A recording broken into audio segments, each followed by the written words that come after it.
The fist came out of nowhere. One second, Amelia Hayes was pouring coffee with a trembling hand. The next, she was on the floor of Castellano's diner. Her lips split, her ears ringing, the whole room frozen in a silence so sharp you could hear the blood drip. Derek Lawson stood over her laughing like he'd just won something. But he didn't know. He didn't know whose diner he had just bled on. He didn't know the man about to walk through that door was Vincent Castellano himself. And he had no idea that in 60 seconds he'd be the one begging on the floor. Before we go any further, do me one small favor. Hit that subscribe button and ring the bell, because tonight's story is one you'll want to finish all the way to the end. And down in the comments, tell me the city you're watching from right now. I love seeing how far my stories travel. Grab your coffee, get comfortable, and let's begin. Amelia Hayes had learned a long time ago that the quietest people in a room are usually the ones carrying the loudest memories. She was 29 years old, though most nights she felt closer to 50. Her hair was pulled back in a tired ponytail, her apron was stained with old coffee rings, and there was a small, pale scar on her left eyebrow that she never talked about. Not to the cooks, not to the regulars, not to the other waitresses, not to anybody. She hadn't talked about that scar in 3 years. Not since the night she finally grabbed her duffel bag off the bedroom floor and walked out of Raymond Fletcher's apartment without looking back. Order up, Amelia. Got it, Tony. She slid 2 plates off the window, meatloaf for table 7, a grilled cheese for the trucker at the counter, and made her way across the checkered boardroom of Castellano's diner like she had 1,000 times before. Her feet ached. Her back ached. Her soul ached, if she was being honest. But none of it showed on her face. She had become very, very good at not letting anything show on her face. Here you go, Mr. Delmonico. Extra gravy, just how you like it. You're an angel, kid. Don't tell my mother. The old man laughed into his napkin. He always laughed at that joke, even though she'd said it 100 times. That was the thing about Castellano's, the same faces, the same orders, the same worn-down jokes, and Amelia loved it. God, she loved it. Because for the first time in her adult life, nothing here was a surprise. Nothing here reached across the table and grabbed her wrist. Nothing here told her she was stupid or worthless or lucky to be loved at all. Here she was safe, or at least she thought she was. You doing okay tonight, sweet? Angela, the older waitress with the silver hoops and the cigarette voice, leaned against the counter beside her. You look pale. I'm fine. Uh-huh. You've been eating. Angela, don't start. I'm just saying, a girl your age working double shifts, skinny as a broom handle. Angela. Fine, fine. I'll mind my business. But if you pass out in the middle of the floor, don't say I didn't warn you. Amelia smiled, the small, careful smile she had practiced in the mirror for months after she'd left Raymond. The smile that said everything is fine without actually saying anything at all. The bell above the front door jingled. She didn't look up right away. She never looked up right away anymore. Habit. Old habit born in an old apartment, the habit of a woman who had learned to keep her eyes down when a man walked into a room. But something about the energy changed. The regulars at the counter went quiet. Old Mr. Delmonico stopped chewing. Even the fluorescent hum of the kitchen seemed to dim. And that's when Angela muttered under her breath, oh, for crying out loud, not him again. Amelia finally looked up. 3 men had walked in. The one in front was tall, wide-shouldered, with a leather jacket that probably cost more than Amelia's rent, and a grin that had never once in his life been earned. Derek Lawson. She didn't know his last name yet, but she knew his type. God help her, she knew his type. He had that walk, that loose swinging, I own the world walk that always made her stomach tighten into a little fist. Angela, she whispered. Who is that? Trouble. That's who. Goes by Derek. Runs errands for the Moretti family. Thinks he's bigger than he is. Moretti. Shh, just keep your head down, honey. He usually gets bored and leaves. Derek Lawson sat down at the corner booth like he already owned it. His 2 friends slid in after him, grinning at each other, elbowing each other, already laughing at jokes they hadn't told yet. Amelia felt her throat go dry. She knew without anyone needing to say it that this booth was in her section. Angela, can you? Can't, sweetheart. I got tables 9 through 12. You know the rules. Mr. Castellano don't like us trading sections without permission. Just this once, honey. Angela put a hand on her arm, gentle but firm. You gotta stop being afraid of men in booths. You're safe here. This is Castellano's. Nothing happens inside Castellano's. Understand me, nothing. Amelia nodded. She didn't believe it, but she nodded. She picked up her little pad, tucked a pen behind her ear, and walked over to the booth. "Evening, gentlemen. Can I get you started with something to drink?" Derek looked up slowly, too slowly, and let his eyes drag across her from top to bottom in a way that made her want to scrub her skin. "Well, well, well," he said. "Fresh face. Where you been hiding, sweetheart?" "In the back, probably. What can I get you?" "What can you get me? That's a loaded question, ain't it, boys?" His friend snickered. Amelia kept her pen steady. "Coffee, sodas. We got a special on the meatloaf tonight." "I don't want meatloaf, honey. I want to know your name." "My name's not on the menu," one of his friends whistled. Derek's grin flickered just for a second, like a bulb about to blow. "Feisty. I like feisty. What's your name, Feisty?" "I'll give you a minute to look at the menu." She started to turn.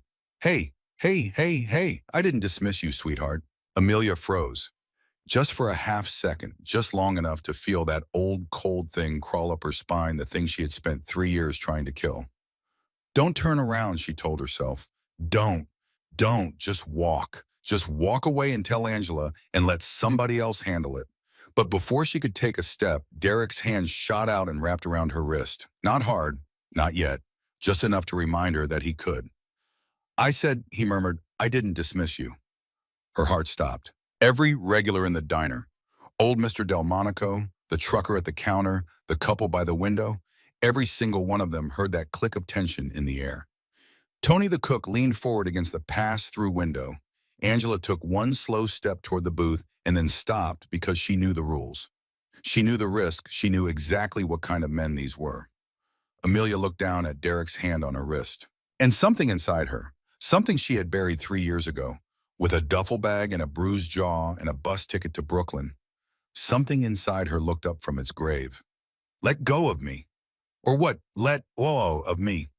"See, I don't think you understand who I am, sweetheart. I come in here, I expect a little hospitality, a little respect. I don't come in here to get attitude from some skinny little Derek." One of his friends, the quieter one, tapped his arm. "Derek, come on, man. Not here. You know the rules. This is Castellano's." "I don't give a damn whose place this is. I'm a Moretti man. I go where I want. I do what I want. You got a problem with that, Nicky?" "I'm just saying." "Well, don't say." He let go of Amelia's wrist, but only to flick his fingers dismissively the way a man flicks a bug off his sleeve. "Bring me a coffee, sweetheart. Black. And try to smile next time. Nobody tips a sourpuss." Amelia walked away from that booth with her face burning and her hands shaking so badly she had to grip the coffee pot with 2 fingers just to pour. She made it to the counter. She made it behind Angela's shoulder. She made it almost all the way to the back when Angela grabbed her elbow and said quietly, "Breathe, kid. In through the nose, out through the mouth. You're okay.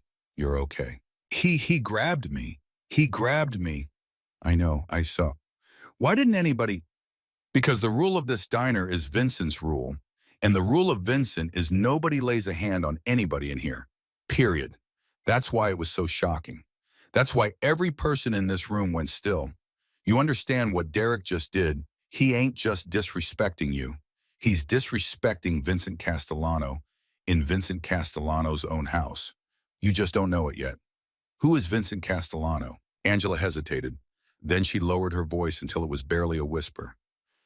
"He's the reason you've been safe working here, honey. He's the reason nobody cusses in this diner. He's the reason rival mob guys can sit 4 feet apart and eat their eggs in peace. He owns this place. He owns a whole lot of things. And he has exactly one rule." "What's the rule?" "No violence. Ever. In Castellanos." The word violence hung in the air like smoke. Amelia picked up the coffee pot again. Her hand had stopped shaking. Something quieter had taken its place, something more dangerous. She was tired. She was so tired. Tired of men like Raymond. Tired of men like Derek. Tired of flinching, of swallowing, of making herself smaller in booths and kitchens and hallways and bedrooms. She had run halfway across the country to stop being this woman. "Angela?" "Yeah. I'm going to bring him his coffee, and then I'm going to tell him to leave." "Honey, I'm done. I'm done." Angela's eyes filled up for just a second. She squeezed Amelia's shoulder. Okay, baby. But you say the word and I come running. You hear me? You say the word. Amelia walked back to that booth with a teapot in her hand and every muscle in her body singing one clear note. Not again, not again, not again. Your coffee. Derek looked up. That's more like it. She didn't pour it. She set the pot down. She folded her hands in front of her apron like her grandmother used to do in church, and she said in a voice that surprised even her with how steady it was, I'd like you to pay for your coffee and leave, sir. You're not welcome at my table tonight. For one full second, Derek Lawson didn't move. The whole diner didn't move. Then he laughed. A low, slow, mean laugh. The kind of laugh that used to come out of Raymond's throat right before his fist came out of his pocket. You're telling me to leave? Yes, sir. You are telling me to leave? Yes, sir, and I'd appreciate if you didn't come back. He stood up, and Amelia, God help her, Amelia took one small step back because her body remembered things her mind had tried to forget. You know what your problem is, sweetheart, Derek said, stepping around the booth, rolling up one sleeve in a way that was slow and deliberate and terrifying. Your problem is you forgot your place. Derek, his friend Nikki tried again. Derek, man, come on. Shut up, Nikki. Derek, you put a hand on this girl in Castellanos, you're gonna... I said shut up, Nikki. Amelia took another step back. Her hip bumped the counter. Angela was already moving. Tony the cook was already coming around the pass-through with a meat mallet in his fist. Old Mr. Delmonico was reaching for the phone on the wall. Everyone was moving. Everyone was about to do something. But Derek was faster. She didn't even see his arm swing. She just heard the crack, a sound like a branch snapping in a frozen tree, and felt the whole left side of her face turn into light. White hot light. And then the floor. The floor came up fast. The floor came up like it had been waiting for her.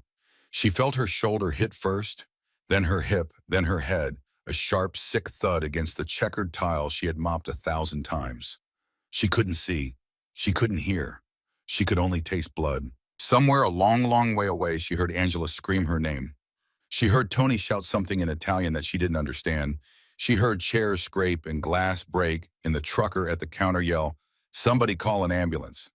And above all of it, cutting through all of it, like a knife, she heard Derek Lawson laugh. Anybody else, he said. Anybody else want to tell me to leave? Silence. Yeah, didn't think so. He stood over her unconscious body and spat on the floor beside her head. And he smiled the way men like him always smile, the smile of a man who thinks the world belongs to his fist. He turned to his friends. Let's get out of here. Place is dead tonight anyway. His friend Nikki hadn't moved. Nikki was pale. Nikki was staring past Derek, past the counter, past the broken coffee cup at the front window of the diner, at the black car that had just pulled up outside, at the two men in long coats who had just stepped out of it, and at the third man, the older one, the one with silver at his temples, the one with hands in his coat pockets and a face like carved stone, who was walking toward the front door of Castellanos with the slow, unhurried pace of a man who already knew exactly what he was going to do. Derek, Nikki whispered. What? Derek, look. Look at the door. What are you? Derek turned. The bell above the door jingled, and Vincent Castellanos stepped into his diner. He didn't speak. He didn't shout. He didn't even look at Derek at first. His eyes went straight to the floor, to the small, crumpled shape of Amelia Hayes in her white apron, her hair loose around her face, a dark stain spreading slow across the checkered tile. He looked at her for a long, long moment. And something in Vincent Castellanos' face changed. Not anger. Anger was too small a word. It was something older than anger. Something quieter than rage, the look of a man who had just been reminded of every promise he had ever made in his life, and every promise that had ever been broken to him, and every rule he had ever written in blood on the walls of his own house. He finally raised his eyes. He looked at Derek Lawson. And Derek Lawson, the man who 5 seconds ago had stood over an unconscious woman and laughed. Derek Lawson, the Moretti enforcer, the untouchable, the invincible. Derek Lawson felt something cold and wet start down his back, and he heard his own voice suddenly very small. Say, Mr. Castellano, I didn't know this was, Close the door, Nikki, Vincent said quietly. Mr. Castellano, sir. Close the door. Nikki closed the door. The bell jingled one last time. And somewhere in the long, impossible silence that followed, old Mr. Delmonico crossed himself. The door clicked shut behind Nikki, And the sound of that little brass bell, a sound every regular in Castellanos had heard 10,000 times, suddenly felt like the last sound a man hears before a judge reads his sentence. Vincent Castellano didn't move from the doormat. He didn't need to. The whole room was already moving toward him, whether it wanted to or not. Every eye, every breath, every thought in every skull in that diner had already been pulled toward the silver-haired man in the long black coat, and Vincent hadn't even raised his voice yet. He looked down at Amelia Hayes on the floor. "Somebody," he said very quietly, "tell me how long she's been down." Maybe 30 seconds, Mr. Castellano," Angela whispered. She was kneeling beside Amelia with a folded dish towel pressed against the side of the girl's head. Her hands were shaking so badly the towel kept slipping. She ain't moving, sir. She ain't moving at all." "Is she breathing?" Yes, sir, she's breathing." "Good." Vincent's jaw moved just once. "Tony, you behind that counter?" "Yes, Mr. Castellano." "Call Dr. Russo, not the hospital." "Not yet. Dr. Russo first. Tell him I said drop whatever he's doing." "Yes, sir." "And call Sal. Tell him to bring the car around back." "Right away, sir." All this time, every second of it, Vincent had not once looked at Derek Lawson. And that more than anything else was what was starting to make Derek sweat.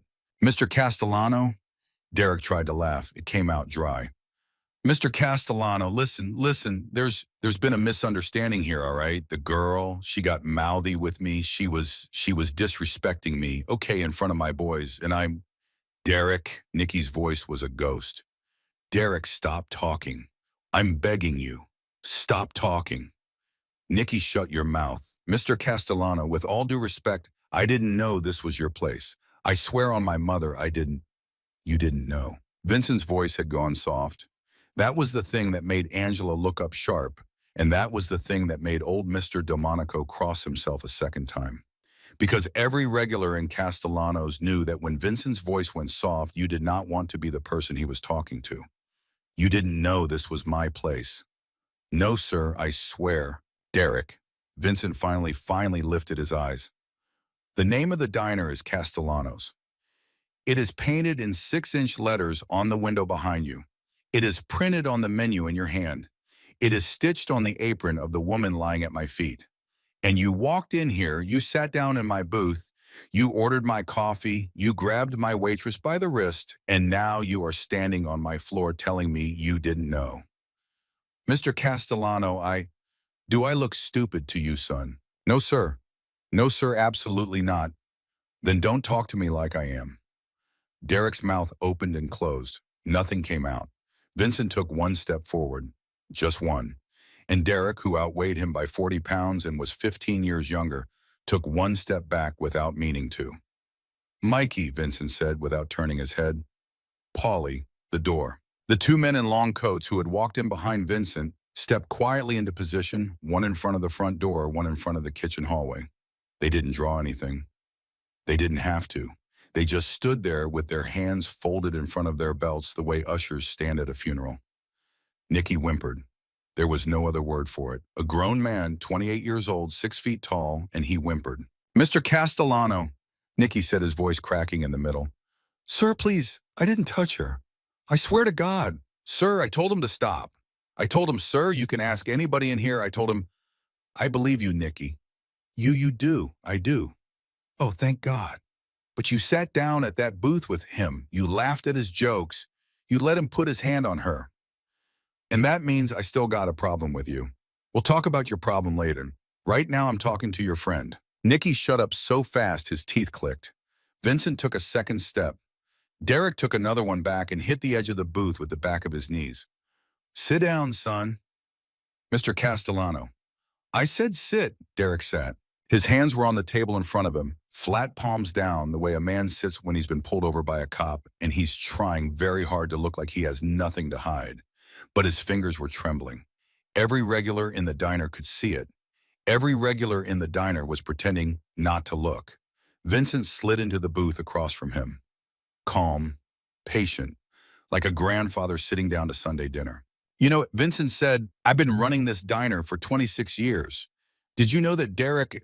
No, sir. 26 years. You know how many times somebody has thrown a punch on this floor in 26 years?" "No, sir." Zero, not one single time. You know why? Because of you, sir. Because of the rule, Derek, the rule. You know the rule. Derek's throat worked. No violence in Castellanos. Say it again. No violence in Castellanos. One more time, son. So the whole room hears you. Derek's voice cracked. No violence in Castellanos, sir. Now, Vincent leaned back in the booth. His voice had gone so soft you had to lean in to hear it. Look down at my floor, Derek. Look at the blood. Derek didn't look. I said look. Derek looked. A small, slow river of red had crept out from underneath Angela's dish towel, dark against the white tile, spreading in a shape that looked almost like a handprint. Amelia's cheek was pressed flat against it. Her lashes were still. Her mouth was open, just a little the way a child's mouth falls open when they're finally truly asleep. Derek made a sound in the back of his throat. Not a word, just a sound. That, Vincent said, is my floor, and that is my waitress, and that is her blood. In 26 years, Derek. 26 years, and you did it in 30 seconds. Mr. Castellano, sir, I'll pay for the cleaning. I'll pay for the doctor. I'll pay for whatever you... Money. Vincent almost smiled. It wasn't a smile. He wants to give me money. Sir, I just meant... Derek. Vincent leaned forward. His forearms came down slow on the table. Who do you work for? The Morettis, sir. Which Moretti? Joey, sir. Joey Moretti. Joey. Vincent nodded almost kindly. Little Joey. I've known Joey Moretti since he was 8 years old. I used to buy that kid pistachio gelato down on Mulberry Street. You know that? No, sir. Joey and I got an understanding, Derek. Joey runs his blocks, I run mine. And the one thing, Derek, that Joey Moretti and I agreed on 30 years ago sitting in a back room on Elizabeth Street was that this diner is neutral. That any man in any family, any man on any side of any beef in this whole damn city can walk in here and eat his eggs and drink his coffee and nobody touches him. Nobody. You understand what I'm telling you? Yes, sir. So when you walked in here tonight and put your hand on this girl, Derek, you didn't just break my rule. You broke Joey's rule, too. Derek went the color of skim milk. Oh, God, he whispered. Now you're starting to understand. Mr. Castellano, please, sir, Joey doesn't have to hear about this. I can make this right. I can apologize to the girl. The girl is unconscious, Derek. When she wakes up, sir, Derek stopped. If she wakes up. Sir, you don't know how hard you hit her, do you, son? Vincent's voice had gone quiet again. Too quiet. You didn't think about it. You just swung. A 190-pound man with a closed fist on a 110-pound woman who was standing flat-footed and hadn't raised a hand to you. You didn't think about her jaw. You didn't think about her neck. You didn't think about the tile floor behind her. You didn't think about anything, Derek. You just swung. So no, you don't get to tell me how you're going to make it right when she wakes up. Because right now in this moment, you and I don't know if she wakes up. Derek's hands had started to shake so hard the table was vibrating. And then from across the diner, a small voice. Mr. Castellano. It was old Mr. Delmonico, 74 years old, still sitting at his usual spot by the window, his cup of decaf gone cold in front of him. Mr. Castellano, I've been coming to this diner 20 years. I know, Sal, I know you have. And I'm a witness. You understand me. I am a witness. That boy grabbed her first. That boy hit her when she had her hands folded. That girl never raised her voice and never raised a hand. I'm eyes, Mr. Castellano. Whatever you need, I'm eyes. Thank you, Sal. I'll say it to Joey himself if I gotta. You won't have to, but thank you. Mr. Delmonico sat back down and wiped his eyes with a paper napkin, and a couple of the other regulars murmured the same thing I saw at Mr. Castellano. I saw the whole thing, and Vincent nodded at every one of them, slow and grave the way a priest nods at a confession. Then he turned back to Derek. You hear that, son? Yes, sir. 8 witnesses, maybe 10, and every one of them is going to tell the same story. Yes, sir. So here's what's going to happen. You're going to stand up. You're going to walk, not run out that back door with Mikey and Polly. You're going to get in the car. And you're going to wait. You understand me? You're gonna wait while Dr. Russo comes in and tells me whether or not that girl on the floor is going to open her eyes again. And depending on what Dr. Russo tells me, Mr. Castellano, depending on what Dr. Russo tells me, Derek, I will then decide what kind of phone call I make to Joey Moretti tonight. Derek was crying now, actually crying, tears running straight down his face into his collar. Please, Mr. Castellano. Stand up, son. Please, sir, I got a mother. Everybody's got a mother, Derek. That girl on the floor had one too. Stand up. Derek didn't stand up. He couldn't. His legs wouldn't hold him. That was the moment every regular in that diner would talk about later. For years, the moment the big, loud, swinging-shouldered Moretti enforcer sat in a booth in Castellano's diner and could not make his own legs work. Mikey, Vincent said very quietly. Yes, boss. Help the gentleman up. Mikey crossed the floor in 4 long strides, reached down and hooked one hand under Derek's armpit. Not rough, almost gentle, like a nurse lifting an old man out of a wheelchair. Derek came up like a puppet on a string, his knees knocking his jacket, crumpled, that stupid leather coat he had walked in with, now looking like a kid's costume on a scared little boy. Walk, Derek.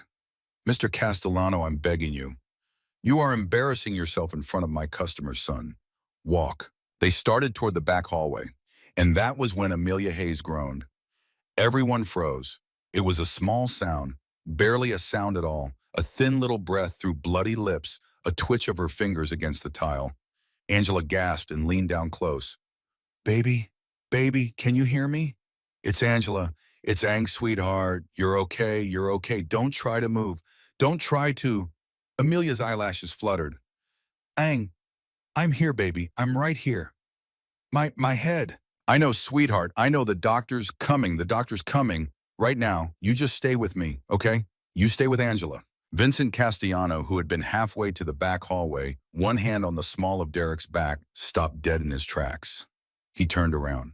And for the first time that night, the silver-haired man in the long black coat, the man whose voice had never once risen above conversational, the man who had put the fear of God into a Moretti enforcer, without so much as lifting a finger, that man's face changed. It softened. Something old and tired and deeply, deeply sad moved across Vincent Castellano's face. And anyone who had known him long enough would have sworn in that moment that they were looking at a different man entirely. Paulie, take him. I'll be there in a minute. Yes, boss. Paulie took Derek's arm from Mikey and walked him the rest of the way down the hall, and Derek went without another word, his head down his shoulders, shaking. Vincent walked back across the diner floor, slow, careful the way a man walks in church, and knelt down on one knee beside Amelia Hayes. He didn't touch her. He didn't have the right to touch her, and he knew it. Miss, Amelia's eyes, glassy and unfocused, rolled toward the sound of his voice. Miss, my name is Vincent. I own this diner. Can you hear me? Yes. I want you to listen to me very carefully. A doctor is coming, a very good doctor. He is 2 minutes away. You are not going to the hospital in a city ambulance. You are going in my car with my doctor to a place where you will be looked after and nobody will bother you and nobody will send you a bill. Do you understand? I can't afford. Miss, Vincent's voice cracked just slightly on the word. You are not paying for a single thing. Not tonight, not tomorrow, not ever. Do you understand me? She blinked at him. A tear came out of the corner of her eye and ran sideways down her temple into her hair. Who? She whispered. Who are you? I'm the man who's sorry, miss. What? I'm the man who's sorry this happened on my floor. Angela was crying. Mr. Delmonico was crying. Tony the cook was standing in the kitchen doorway with one hand over his mouth and the other still holding the phone. And Tony the cook was crying too. I got tables, Amelia mumbled. I gotta finish my... Your tables are taken care of, miss. Angela's got 'em. I got her honey, Angela sobbed. I got all of 'em. You just stay quiet, baby. It's so cold. Vincent took off his long black coat, the coat that every regular in the diner had only ever seen him in, and he laid it across her shoulder to knee like a blanket. Better. Yes. Good. The little brass bell above the back door jingled, and a short, bald man with a leather doctor's bag came hurrying in, breathing hard. Vincenzo, where is she? Here, Tommy. Right here. Dr. Russo dropped to his knees and went to work without another word, and Vincent stood up slowly and, For a long moment, he just stood there looking down at Amelia Hayes, at the small, pale, bloodied woman sleeping under his coat on the floor of his diner, and nobody in that room, not one single person, could read the look on his face. Then he turned toward the back hallway, toward the parking lot, toward the black car, toward Derek Lawson. "Tony." "Yes, Mr. Castellano." "Get me Joey Moretti on the phone." "Right now, sir." "Right now." And Vincent Castellano walked out of the dining room without another word, the hem of his shirt cuff rolled up 1/4 turn, his hands loose at his sides, and every person left in that diner, down to the last old man with a cold cup of decaf, understood in their bones that something tonight had only just begun. The back room of Castellano's diner had only one light bulb, and it had been burning since 1987. Vincent liked it that way. The room was small and square and smelled like old coffee and older secrets. And when Vincent Castellano walked somebody into that back room, the whole neighborhood knew the conversation being had in there was one that couldn't happen anywhere else. Derek Lawson was already in the chair when Vincent walked in. Paulie had put him there. Paulie hadn't needed to tie him down. Derek was done fighting. Derek was sitting the way a schoolboy sits outside the principal's office, shoulders curled and knees together, both hands clenched in his lap, because he didn't know where else to put them. "Leave us, Paulie." "Boss." "Leave us. Go stand by the car. I'll call if I need you." "Yes, boss." The door closed. Vincent pulled out the second chair, turned it around backwards, and sat down with his forearms folded across the back of it. He did not look angry. That was the worst part. He looked like a man who had already made every decision he was going to make tonight, and who was only here now to see whether Derek would make it easier or harder on himself. "Tony's getting Joey on the phone right now, son." Derek nodded, a single jerky nod. "You understand what that means?" "Yes, sir." "Tell me what it means." It means Joey's going to decide whether you what, Derek? Whether I come home tonight." Vincent nodded slowly. "That's right. Joey decides, not me. Because I am a man who keeps his word, and 30 years ago I gave Joey Moretti my word that I do not touch a Moretti man without his blessing. Even when the Moretti man breaks my rule in my own house. Even when the Moretti man puts a woman on my floor. I still call Joey. I still ask. That is how men like me live long enough to get gray hair, Derek. You understand?" "Yes, sir." "So while Tony's making that call, you and I are going to have a small conversation. Just you and me, man to man. And I want you to listen very, very carefully to the question I'm about to ask you, son. Because the answer you give me, it is going to matter more than anything you've ever said in your whole life. You understand?" Derek's chin trembled. "Yes, sir." Vincent leaned forward. "Why her?" Derek blinked. "Sir, why her, Derek?" I don't. There are 11 waitresses in this diner, son. There are 3 on shift tonight. You walk past Angela. You walk past Rosa behind the counter. You sat down in her booth. And the second she came over, you started in on her. You grabbed her wrist before she even put her pen down. You didn't do that to Angela. You didn't do that to Rosa. You did it to Amelia. Why?" Derek's mouth opened. Nothing came out. "Derek, it was random, sir, I swear." "Son." "Mr. Castellano, I swear on." "Derek, don't you lie to me in this room." The quiet that came after those words was the kind of quiet that has weight to it. You could feel it settle on Derek's shoulders. You could watch it press him down in the chair. "Don't you lie to me in this room, Derek.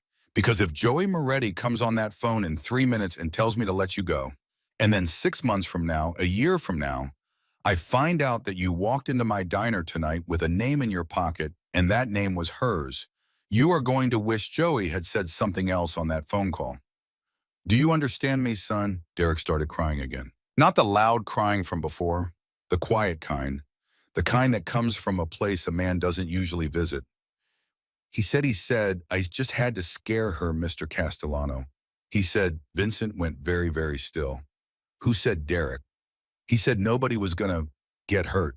He said she was going to see me come in and she was going to run out the back, and I was just supposed to make her run, sir. I was just supposed to scare her so bad she quit her job and packed her bag and got on a bus. And who said Derek? Derek swallowed.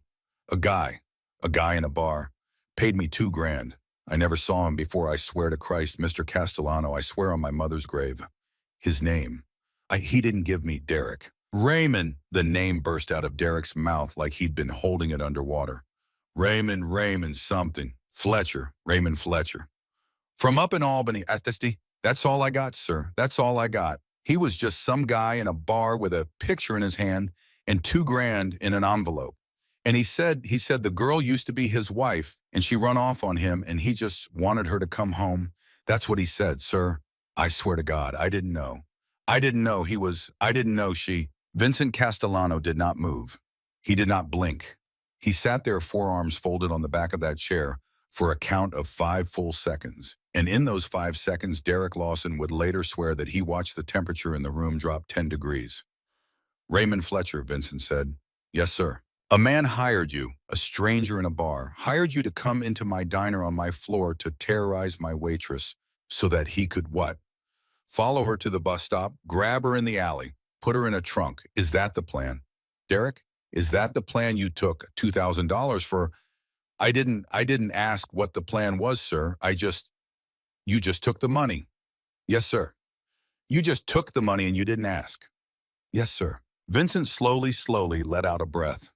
It wasn't a sigh. It was something smaller and older and much more dangerous than a sigh. It was the breath of a man who has just been handed a knife and is trying to decide how many pieces to cut with it. Is he still in the city, Derek? Sir, I don't. Is he still in the city? Yes, sir. He said he was staying somewhere downtown, somewhere near the bus terminal. That's what he said. He wanted to be able to see her if she ran. The back door of the little room cracked open 6 inches. Tony leaned in. He was holding the diner's old wall phone stretched around the corner on its long cord, one hand over the receiver. Mr. Castellano, Joey's on. Vincent did not take his eyes off Derek. 1 minute, Tony. Keep him on the line. Tell him I'm coming. Yes, sir. The door closed. Look at me, son. Derek looked up. I'm going to make you a promise, Vincent said.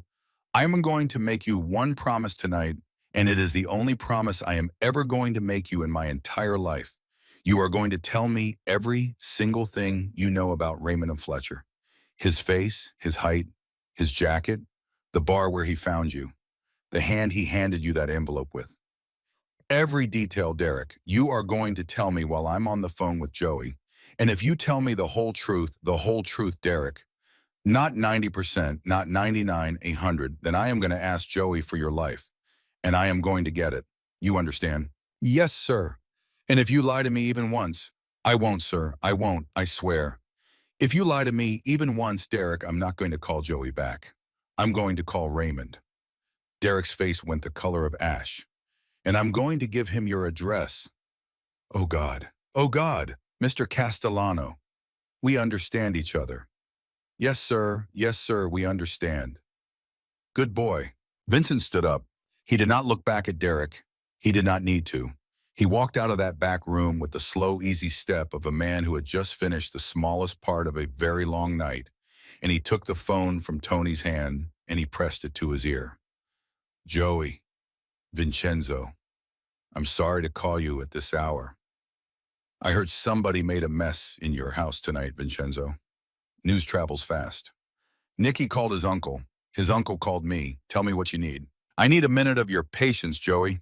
You got an hour of my patience, old friend. Talk to me. And so Vincent Castellano, standing in the hallway of his own diner with a blood stain drying on his dining room floor and an unconscious waitress being lifted onto a stretcher not 40 feet away, talked to Joey Moretti for 11 minutes.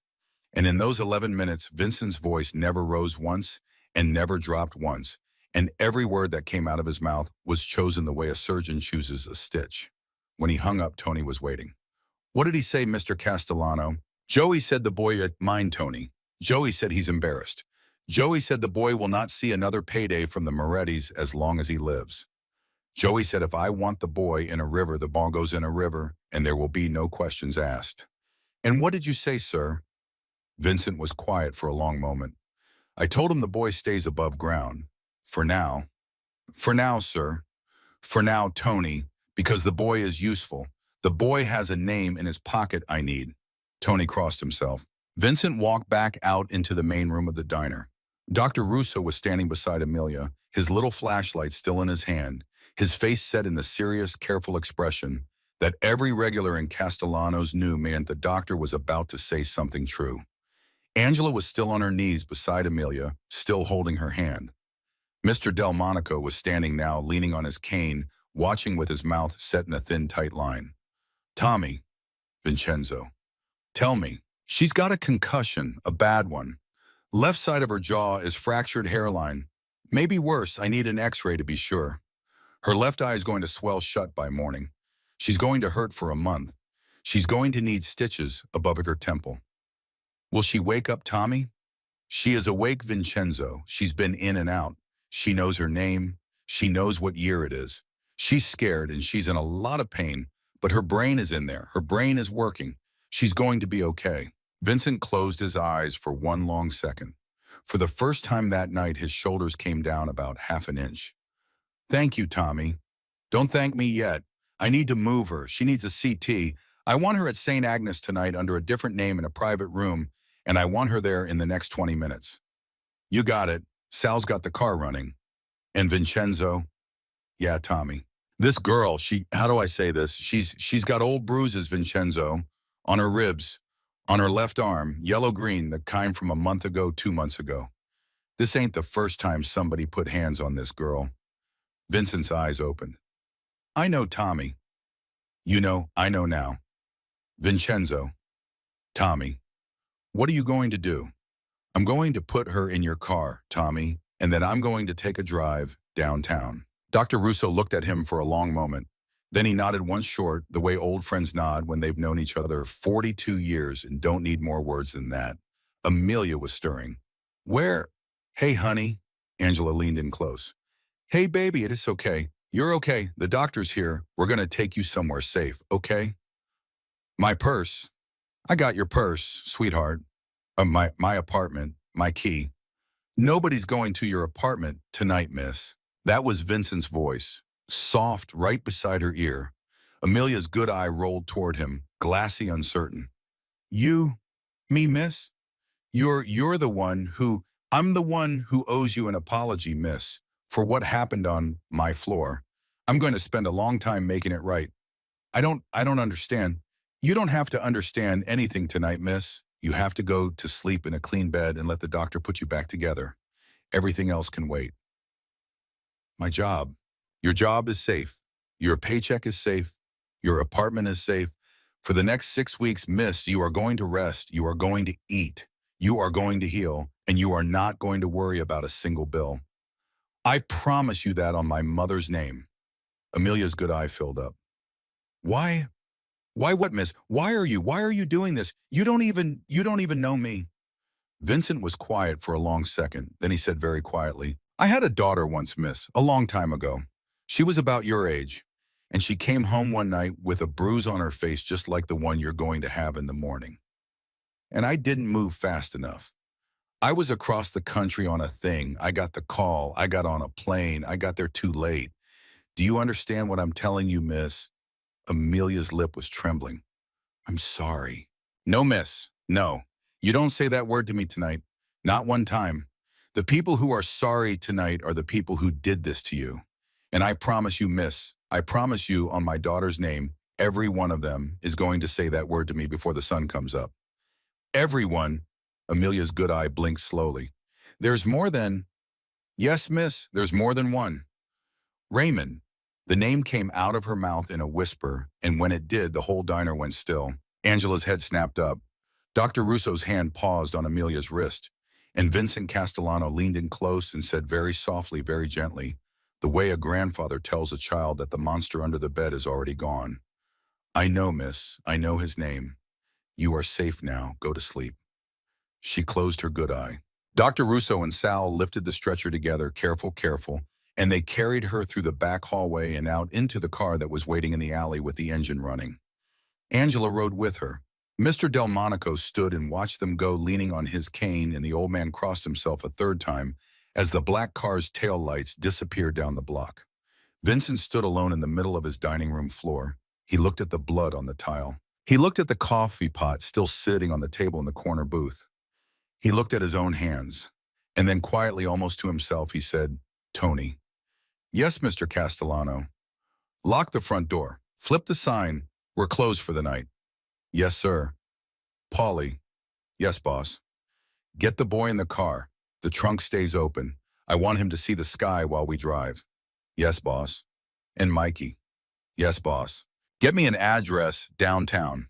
A motel near the bus terminal. A man named Raymond Fletcher. Checked in the last 72 hours. Alone. On it, boss. Vincent reached up and rolled his right shirt cuff down, slow and careful, and buttoned it at the wrist. Then the left. Then he pulled his long black coat up off the back of the booth where Angela had draped it after they'd lifted Amelia onto the stretcher, and he slid his arms into the sleeves one at a time. Tony was watching him from behind the counter, a dish rag forgotten in one hand. Mr. Castellano, sir. Yeah, Tony. You haven't gone out on a thing in 8 years, sir. Vincent buttoned the top button of his coat. I know, Tony. Sir, some things a man retires from, Tony, and some things a man doesn't. He walked to the front door. He paused at the little brass bell, and without turning around, without raising his voice, he said one last thing to the empty dining room of the diner he had run for 26 years. Nobody, he said, nobody lays a hand on a woman in Castellanos. He opened the door, the bell jingled, and Vincent Castellano walked out into the night. The black car pulled away from the curb, with 3 men inside it and 1 man in the trunk, and nobody in the car said a word for the first 6 blocks. Vincent sat in the back seat. Mikey drove. Paulie rode shotgun with a cell phone pressed to his ear, muttering softly in Italian to someone on the other end, writing an address on a matchbook with a stub of a pencil. Every few seconds, the car would bump over a pothole, and from the trunk you could hear a small, muffled thud, Derek's shoulder hitting the wheel well, and then silence again. Paulie? Yeah, boss. You got it. Got it. The Belmont Arms, room 212, checked in Tuesday afternoon under the name Ray Fletcher, paid 3 nights in cash. The clerk said the guy's been going out every evening around 7, coming back around 2 in the morning, real regular, real quiet. He's in the room right now. How do we know that? Clerk says his key's not on the hook. Good. Mikey glanced up at the rearview mirror. Boss, you want me to take the long way? Take the long way, Mikey. Yes, boss. Vincent turned his head toward the window. The city was sliding past the bodegas with their metal grates half down.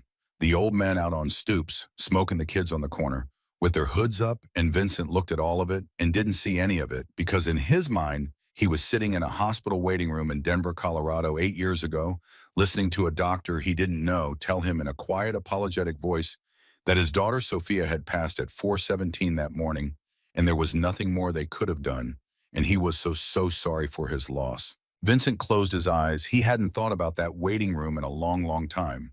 He had spent 8 years building walls around it. He had built those walls out of the diner, out of the rules, out of the long hours, and the black coffee and the handshake deals with men like Joey Moretti. He had built those walls so high that for weeks at a time, he could forget there was anything on the other side of them at all. And tonight, because of a man named Raymond Fletcher and a boy named Derek Lawson and a small pale waitress with a scar on her eyebrow who had said, "My name's not on the menu tonight," every single one of those walls had come down. Boss? Yeah, Mikey. We're about 6 minutes out. Pull over. Here, boss. Here, boss. Here. The car eased to the curb in front of a closed-up laundromat. Mikey put it in park. Paulie turned around in the front seat, his eyebrows raised, but he didn't say anything. He just waited. That was the thing about Paulie. Paulie had been with Vincent for 31 years, and Paulie knew when to wait. Paulie. Yeah, boss. Open the trunk. Bring him up here. Front passenger seat. Mikey, you're going to step out and have a cigarette for 10 minutes. Yes, boss. Paulie, you stand by the back door. Hands free. Yes, boss. A minute later, the passenger door opened, and Derek Lawson was dumped into the front seat like a sack of wet laundry. His eyes were red. His cheeks were wet. There was a streak of dirt across his forehead from the inside of the trunk. He didn't turn around. He stared straight ahead out the windshield because he knew without being told, without even wanting to know, that Vincent Castellano was sitting directly behind him and that the only thing Vincent had to do to end Derek's life right now was lean forward once. Derek. Yes, sir. You ever been to the Belmont Arms? Once, sir, just once. About a week ago. That's where he... That's where Raymond paid me. In his room. In the lobby, in the coffee area, by the vending machine. You went up to his room. No, sir. He came down. He didn't want me up there. But you saw him come out of the elevator. Yes, sir. What floor? Second floor, sir. I heard the bell ding. Good boy. Vincent was quiet for a long moment. Then he said conversationally, almost kindly, Derek, I want you to tell me about Amelia. Derek's whole body twitched. I, I don't know her, sir. I swear to, not tonight, Derek, the picture Raymond showed you in the bar. Tell me about the picture. Oh, oh yes, sir. It was a photograph, like an old-fashioned one from a photo lab, not a phone picture. It was of the girl, younger. Maybe 5, 6 years ago, she was smiling in it.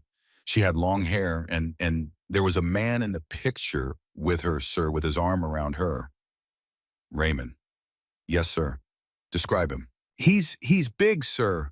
Not as big as me, but big. 6 foot, maybe a little more. Heavy in the shoulders. Reddish hair going gray at the temples, blue eyes, real pale blue. He's got a scar on his knuckles.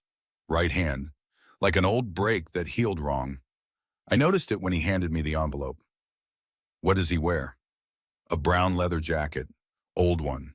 And cowboy boots, sir, real cowboy boots. He said he used to work on ranches out west.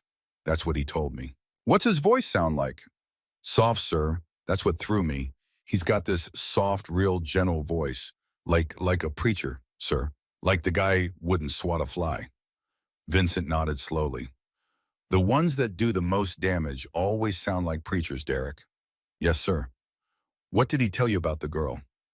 Derek swallowed. His hands were clenched in his lap. He said she was his wife. He said she stole money out of their joint account and ran. He said she made up stories about him to his family.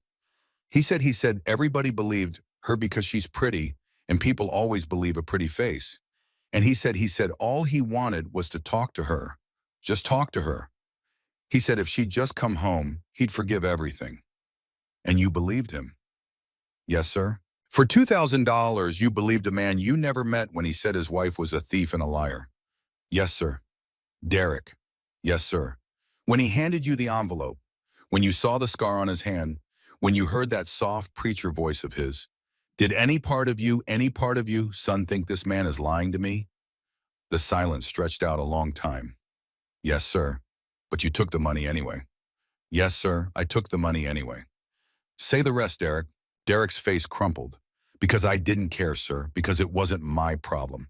Because I wasn't the one who was going to have to deal with what came after. I took the money because I didn't care what happened to her, sir. I didn't care. Vincent Castellano was quiet for a long time. Then he said very softly, thank you for telling me the truth, Derek. Yes, sir. That is the first man-sized thing you have done tonight. Yes, sir. Now I want you to listen to me very carefully, because I am about to tell you what is going to happen in the next 30 minutes, and I am going to tell you exactly once. Yes, sir. Mikey is going to drive you to a place I own out by the water. You are going to sit in a room there with Paulie, and you are not going to move. You are not going to call anybody. You are not going to touch a phone. You are not going to use a bathroom without Paulie standing next to you. You are going to sit. You are going to breathe. You are going to wait. Yes, sir. If the sun comes up tomorrow and I am still alive, Derek Paulie is going to drive you to a bus station.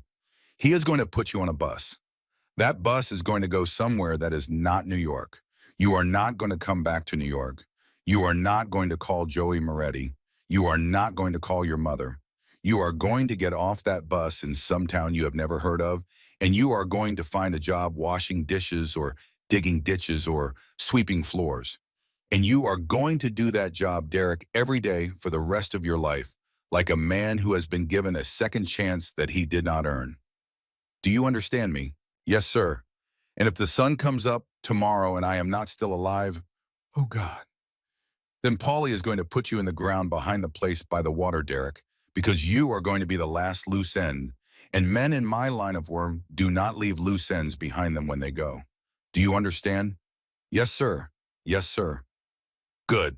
Vincent tapped the window twice. Mikey flicked his cigarette into the gutter and came back around to the driver's side. Mikey. Yes, boss? Take the boy to the house by the water. Stay with Paulie. Keep him quiet. Yes, boss. And you?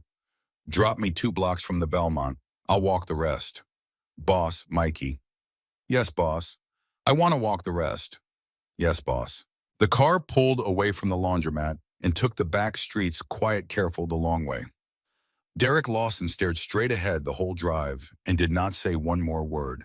And every block they drove, Vincent Castellano felt something inside himself he had not felt in 8 years, a thing that was not anger and was not grief and was not even rage. It was something cleaner than any of those. It was the thing he had felt once in a hospital waiting room in Denver the moment the doctor finished speaking and walked away. The thing he had made himself stop feeling before he walked out of that waiting room and got back on a plane. He had called it back then the debt. It was a debt he had never paid. Tonight he was going to pay part of it. The car let him out 2 blocks from the Belmont Arms. He told Mikey to keep driving, and Mikey did. The taillights disappeared around the corner. Vincent stood on the sidewalk in his long black coat alone in a neighborhood he hadn't walked in 30 years, and he put his hands in his coat pockets and began to walk. He walked like a man going to church. Unhurried. Patient. And the whole time he walked, he was talking to his daughter in his head. He didn't do that very often. He had mostly stopped doing it because it hurt too much, and because Sophia had never answered, and because 8 years was a long time to talk to somebody who wasn't there. But tonight he talked to her. He told her about the girl on the floor of the diner. He told her about the bruises Dr. Russo had found on her ribs. He told her about the soft-voiced man at the Belmont Arms, and he told her that her father was sorry, so sorry, that he hadn't gotten to Denver in time, and that tonight he was going to do for somebody else's daughter what he had not been able to do for his own. Forgive me, Sophia, he thought. Forgive me for what I'm about to do. And in his head, just for a second, he thought he heard her voice say, "Go, Daddy, go." The Belmont Arms had a front desk that hadn't been updated since 1971, a lobby that smelled like old carpet shampoo, and a night clerk named Eduardo, who took one look at Vincent Castellano walking through the front door and knew with the clarity that only night clerks possess that he was about to be paid a great deal of money to see absolutely nothing. Vincent walked up to the desk. He reached into his coat pocket. He took out a folded stack of hundreds. He set it on the counter. Good evening. Good evening, sir. Room 212, Raymond Fletcher. Yes, sir. I am going to go up and knock on his door. I am going to talk to him. I am not going to raise my voice. I am not going to break anything. When I come back down in 15 minutes, you and I are going to shake hands and you are going to have forgotten my face. Does that sound agreeable to you? Eduardo looked down at the stack of hundreds on the counter. Eduardo looked up at Vincent Castellano. Eduardo slid the stack into the drawer. Good evening, sir, Eduardo said. The elevator is to your left. Thank you. Sir. Yeah. The gentleman in 212 has been drinking, sir, heavily. I brought ice up about an hour ago. Thank you, Eduardo. Sir. Yes. My daughter is 19, sir. Vincent paused at the elevator. Good for you, Eduardo. Yes, sir. God bless you, sir. The elevator dinged open. Vincent stepped inside. The doors closed. Eduardo, behind the front desk of the Belmont Arms, crossed himself. On the second floor, the hallway was quiet. Vincent walked down it slowly. He passed 208, 210. He stopped at 212. He listened. Inside the room, a television was playing. Some late-night baseball recap. Vincent could hear the crowd noise tinny through the door. He could hear a glass being set down on a hard surface. He could hear very faintly a man humming along to a jingle, a soft voice, a preacher's voice. Vincent Castellano raised his hand. He knocked on the door. 3 times, even patient, unhurried. The kind of knock a landlord makes. The kind of knock that doesn't sound like trouble. The humming stopped. Who is it? The voice was exactly as Derek had described it. Soft, warm, almost kind. The voice of a man who could talk a woman out of a restraining order. The voice of a man who could make his own wife's family stop believing her. The voice of a man who could hand another man $2,000 in a hotel lobby for the pleasure of watching his wife get dragged out of her own workplace in front of strangers. Vincent Castellano breathed in once through his nose. And then he answered in a tone so gentle, so apologetic, so polite, that Raymond Fletcher inside that room smiled to himself and started toward the door. "Front desk, sir. Complimentary bottle of wine. Compliments of the house." "Oh," the soft voice chuckled. "Oh well, how about that? Just a second." A chain slid, a lock turned. The door opened 6 inches, and a man with reddish hair going gray at the temples in a brown leather jacket that smelled of cigarettes and whiskey looked out with a pleasant, expectant smile already on his face. And then that smile died. Because the man standing in the hallway of the Belmont Arms at 1:17 in the morning was not a front desk clerk. He was not holding a bottle of wine. He was a silver-haired stranger in a long black coat, with his hands folded quietly in front of him, with a face like carved stone, with eyes that had been looking at Raymond Fletcher for a long, long time, before Raymond had even opened the door. "Mr. Fletcher, who the hell are you?" "My name is Vincent Castellano. You do not know me, but I believe you know my waitress." Raymond Fletcher tried to close the door. He was not fast enough. Vincent's shoulder was already through it, and the door of room 212 of the Belmont Arms clicked shut behind them, and the television inside kept playing its late-night baseball recap, and out in the hallway for a long time after that, there was no sound at all. Inside room 212 of the Belmont Arms, the television was still playing. The sportscaster was still recapping the ninth inning, and Raymond Fletcher was backing up across the carpet, both hands raised with the expression of a man who was finally being looked at the way he had spent his whole life looking at other people. Mr. Castellano, sir, there's been a mistake." "Sit down, Mr. Fletcher." I don't know any waitress, sir. I think you got the wrong room." "Sit down." Raymond sat down, not because he wanted to, because his legs gave out. Vincent pulled the other chair over and sat across from him, knees almost touching. He did not take off his coat. He folded his hands on his knees, the way a priest folds his hands in a confessional, and he waited until Raymond's eyes were locked on his, and then he spoke. "Amelia Hayes." Raymond's mouth opened. Don't you dare lie to me in this room, Mr. Fletcher. Not one word. Not one. I have had one liar in my face tonight already, and that one I let live. You will not find me in the same mood twice." "Yes, sir." "Amelia Hayes." "Yes. Your wife." My ex-wife, sir. She left me 3 years ago." "She ran from you 3 years ago, Mr. Fletcher." "That is a different thing." "Yes, sir. You paid a man $2,000 on Tuesday night to go into my diner and frighten her so badly that she would quit her job, pack her bag, and get on a bus." "Yes, sir." "Why the bus, Mr. Fletcher?" "Sir." "Why the bus? Why not her apartment? Why not the sidewalk outside her building? Why the bus, Mr. Fletcher?" Raymond's throat worked. Because she'd have to come down to the terminal to buy the ticket, sir, and I was going to be at the terminal." "You were going to be at the terminal?" "Yes, sir." "And what were you going to do at the terminal, Mr. Fletcher?" I just wanted to talk to her, sir. What were you going to do at the terminal?" Raymond Fletcher started to cry. Not the way Derek had cried, not the scared boy cry. Raymond cried the way a man cries when the mask he has worn for 20 years finally slips off his face in front of somebody who is not going to let him put it back on. "I was going to take her home, sir." "Take her home how, Mr. Fletcher?" In the trunk, sir." Vincent was quiet for a long, long moment. Then he said almost gently, "Thank you for telling me the truth." "Please, sir, please. Stand up." "Mr. Castellano, please." "Stand up, Mr. Fletcher." Raymond Fletcher stood up. His knees were shaking so hard they were knocking. His big shoulders, the shoulders that had pinned a 24-year-old girl against a kitchen wall 100 nights in a row, those shoulders were trembling like a child's. "Turn around." "Sir, turn around. Hands behind your back. I'm not going to hurt you tonight, Mr. Fletcher." "You don't rate." And for the first time that night, Raymond Fletcher understood something about himself that he had spent 46 years never understanding. He was small. He had always been small. He had only ever been big in one kitchen, in one apartment to one woman, and now the one woman had gotten away from him, and in any other room to any other man, Raymond Fletcher was exactly what he had always been, a coward with a soft voice and a scar on his knuckles. Mikey. The door of room 212 clicked open. Mikey had come back. He was standing there with his hands folded in front of his belt, the way ushers stand at a funeral, and he had a roll of duct tape in one hand. Yes, boss. Wrists, ankles, mouth, no marks on the face. Yes, boss. He's going with us to the place by the water. Yes, boss. He is not going to leave the place by the water, Mikey. Understood, boss. Raymond Fletcher made a sound in his throat that was not a word.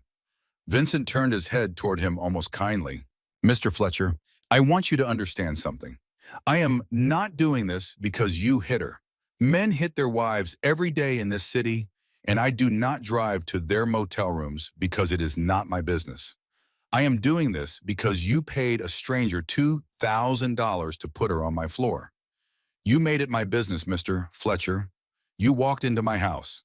That was your mistake, not the bruises on her ribs, not the bus station. My floor. Do you understand? Raymond Fletcher was crying so hard he couldn't answer. Mikey, yes, boss. Get him out of here. And Vincent Castellano walked out of room 212 of the Belmont Arms, down the hallway into the elevator, and through the lobby, and as he passed the front desk, he did not look at Eduardo, and Eduardo did not look at him. They had already shaken hands. They had already forgotten each other's faces. The black car was waiting at the curb. Vincent got in. The car pulled away into the dark. And that, for Raymond Fletcher, is where his story ended. The place by the water is not a place this story needs to visit. Some doors, once they close, should stay closed. What the regulars of Castellanos would later agree on over many years and many cups of coffee was simply this, that Raymond Fletcher was never seen in New York again, and that the question of where he went was a question nobody in that diner ever asked out loud. The sun came up over Brooklyn at 6:14 that morning. Vincent Castellano was already at St. Agnes Hospital, sitting in a chair in the hallway outside a private room on the 4th floor, drinking a cup of bad hospital coffee out of a paper cup. He had been sitting in that chair for 2 hours. He had not taken off his coat. Dr. Russo came out of the room and closed the door softly behind him. Vincenzo. Tommy. She's awake. She's asking for you. Vincent stood up. Wow. For me. For the man who gave him his coat. Vincent looked down at his coat. He hadn't even realized he was still wearing it. Tommy. Yeah, Vincenzo. Is she going to be all right? She's going to be all right. The jaw is cracked but not displaced. 4 weeks in a soft brace, 6 weeks of soup. The concussion is a bad one, but she's a strong kid, Vincenzo, stronger than she looks. She's going to heal. Physically, she's going to heal. And the rest, Dr. Russo was quiet for a moment. The rest is going to take longer. Old friend, but I think for the first time in a long time, she believes she has the time. You gave her that. Vincent nodded. He pushed the door open. Amelia Hayes was sitting up in the hospital bed, or half sitting, propped against 2 pillows, the left side of her face a watercolor of purple and yellow, her left eye swollen shut, a thin white bandage wrapped around her temple. She looked impossibly small in the bed. She looked like a child. But her good eye turned toward the door, and when it landed on Vincent, it filled up with tears. Hi, miss. Hi. May I come in? Please. Vincent walked to this chair beside her bed and sat down slowly, carefully, like a man afraid of waking a baby. How are you feeling, miss? Like a truck hit me. That's about right. Mr. Castellano. Vincent, miss, just Vincent. Vincent. Yes, miss. Amelia took a long, slow breath. It clearly hurt her. Her good eye closed, then opened again. Angela told me, she said. Angela told me you went out last night. Did she, miss? She said you hadn't gone out in a long time. That's true, miss. Her good eye searched his face. Raymond. Vincent was quiet for a long moment. You are never going to see that man again, miss. Not on the street, not at a bus stop, not in the window of a coffee shop, not in the corner of your eye on a busy sidewalk, not ever. I want you to hear me say those words, and I want you to believe them because they are true. You are never going to see him again. Amelia's good eye overflowed. She turned her face toward the pillow, and she cried, quiet shoulder shaking, crying the kind of crying that comes out of a woman who has been holding her breath for 3 years and is finally allowed to let it out. Vincent sat in the chair and did not touch her because he did not have the right to touch her, but he stayed. He stayed while she cried. He stayed while her shoulders shook. He stayed until eventually her breathing slowed and evened out, and she turned her face back toward him. Why? Why what, miss? Why did you do all this for me? You don't even know me." Vincent thought about his answer for a long time. Then he said quietly, "Because somebody should have, miss, a long time ago. Somebody should have." "Your daughter." "Yes, miss." "What was her name?" "Sophia." "Sophia." "Yes, miss." "She would be proud of you tonight, Vincent." And Vincent Castellano, the man who had not cried since a hospital waiting room in Denver 8 years ago, the man who had sat through his own wife's funeral with a face like carved stone, the man whose own soldiers had never seen him blink, Vincent Castellano put his face down into his hands in a hospital room at 6 in the morning, and he cried. Amelia Hayes reached out with her good hand. She put it on top of his. And they sat there, the Mafia boss and the waitress. Neither one saying a word for a long, long time. 6 weeks later, Castellano's diner reopened its corner booth. Angela came in early that morning. Tony fired up the grill at 5:30, the way he had for 26 years. Mr. Delmonico shuffled in at 6:02 and took his usual seat by the window, and he ordered his usual decaf, and he opened his usual newspaper. Everything was the way it had been. Everything was exactly the way it had been. Except the bell above the door jingled and Amelia Hayes walked in. She was wearing a clean white apron.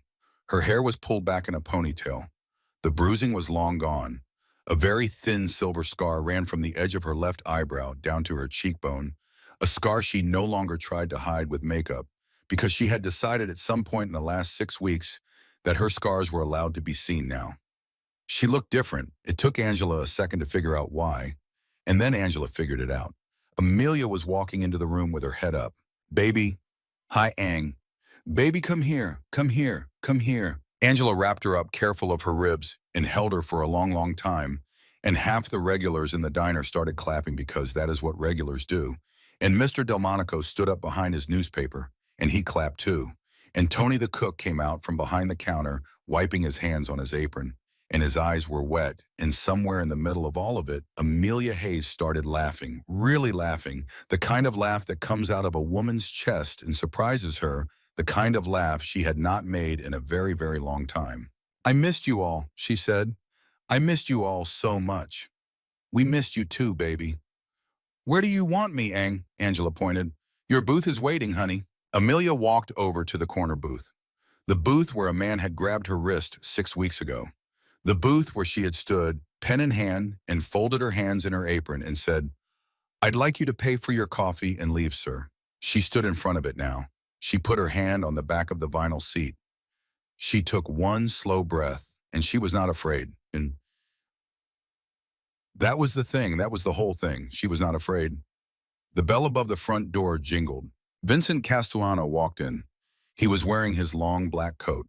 His hands were in his pockets.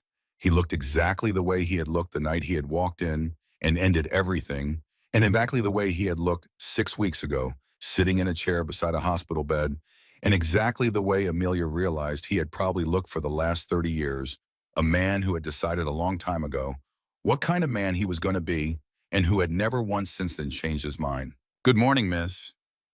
"Good morning, Vincent. Your first shift back." "Yes, sir." "How do you feel?"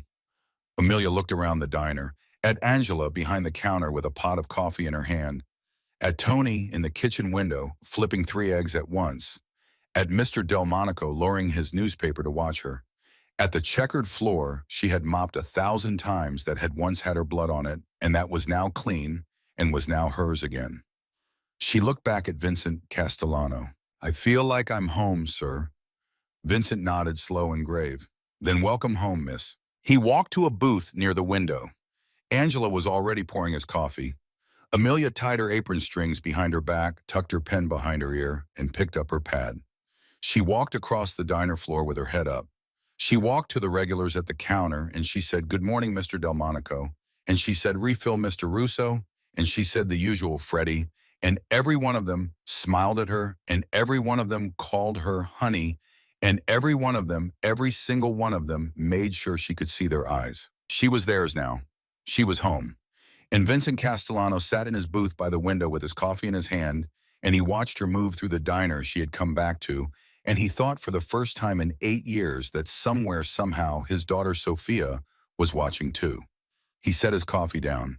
He folded his hands on the table, and he smiled. The diner was open. The rule still stood. And Amelia Hayes was never going to run from anyone again.